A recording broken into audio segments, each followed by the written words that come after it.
Welcome to episode number 29 of Career Pro Tips by Life in the Green Room. Life in the Green Room is all about helping busy professionals who want more from their career.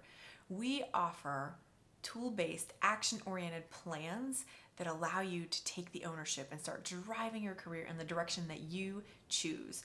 I've heard too many people say they're floundering, they feel like they're getting passed over, they really want more out of their career, and that's why we have designed Life in the Green Room to be all about specific things that you can implement to start driving your career.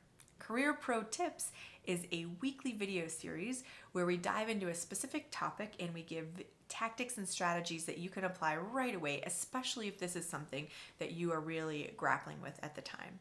My name is Heather Green Micklin, and I am the Vice President of Marketing at a Fortune 500 company. I started putting these together because over the years I heard people say they felt like they just needed more, they knew they could do more, but for whatever reason, they were getting passed by or they were getting overlooked or they felt stuck. And so I started to figure out and look around saying what was working and put this all together. I've used these tools, I've seen my peers and my colleagues and my team use them. I know that they can help you too. In episode number 29, we are talking all about career planning for 2020.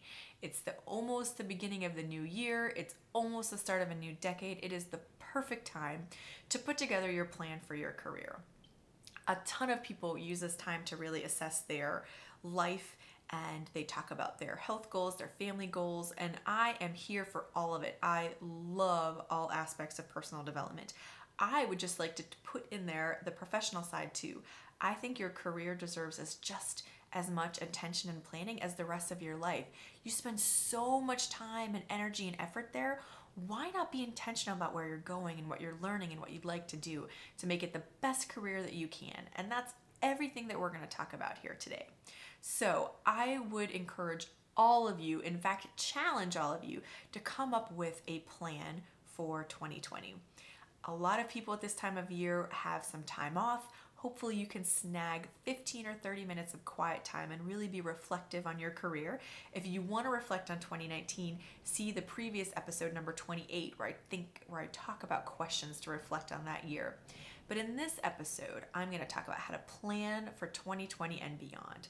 I really only have two different pieces of this I want you to think about. The first piece is, what is your 2020 plan?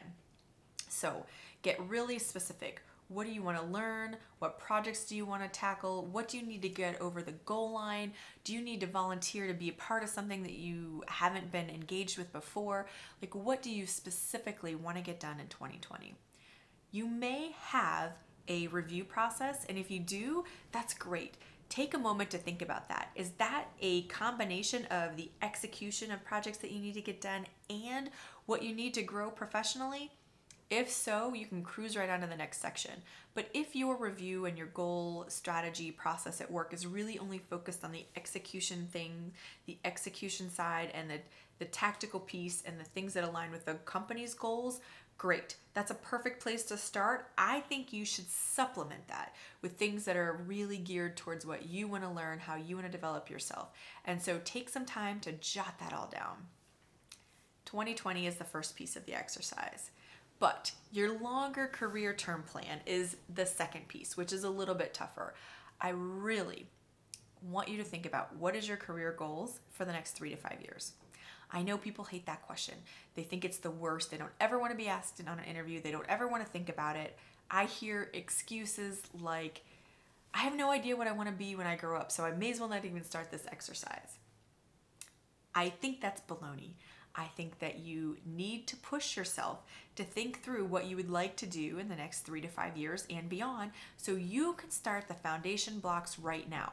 Most of this stuff does not happen overnight. It takes time and intention. And so if you don't put something out there as a goal, it's going to be extremely hard for you to get there. I don't actually care if it changes. In fact, I would think it's going to change. You should assume it will change. That is no reason not to start, because probably if you put a goal out there of A and you start working and you start learning on it and you're like, oh, I actually think I'd like to evolve that to B, it's part of the process. If you never started, you're unlikely to have realized where you really want to go, which is your B, C, D, could be Z. It's going to evolve over time, but you should still start pushing yourself out there. So take a breath here. During your break, Think about where you want to be in 3 to 5 years. And then once you know that, identify what are your experience gaps? What are your skill gaps? What strengths do you really need to bolster up to go after that goal, and start putting together a plan for how you're going to get there. This can be some of the most important work that you do. There's so much time spent on your career. You should make it work for you and your family and all of your goals, both personally and professionally, and tying it all together. If thinking about this is overwhelming to you and you're like, yeah, I should start this, but I have no idea where to start, I have a great tool for you. We're coming out with our new course in the next week called Defining Your Secret Sauce, and it is the perfect place to start building your career map. It is 4 modules, it's pretty short, it's different brainstorming exercises and evaluating your talents and your interests and your ability to make money, pulling that stuff together and coming up with what is defined as your secret sauce. And that's going to be something that's uniquely you, that is going to serve as the cornerstone for all of your career planning. So if you're really not sure where to start but you feel strongly that creating a plan for your career is right for you, then check this out. It's beginner level to help you find that cornerstone and that foundation, so then you can start to build all the plans you need around that for how you're going to own your career. I think owning your career is so important. You have a lot more influence than sometimes that you think you do, and you can put together the plan that helps you get to the career that's going to make sense for the life that you want, for the life and career that you're designing for yourself.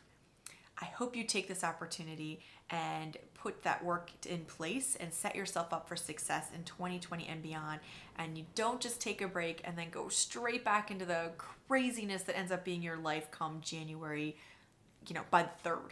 Everything goes back to the craziness. So take the time, make the plan, make the impact that you will have to support you and your family and the life that you want for the future to come. Not that I'm not excited about 2020 planning. I love it. So please let me know what questions you have, what interests you have, how your 2020 planning is going. And if you're interested in the course Defining Your Secret Sauce to get you started, all that information is in the description below. We would love for you to come check it out and let us know how we can help you building your career plan. Until next week, here's to owning your career journey.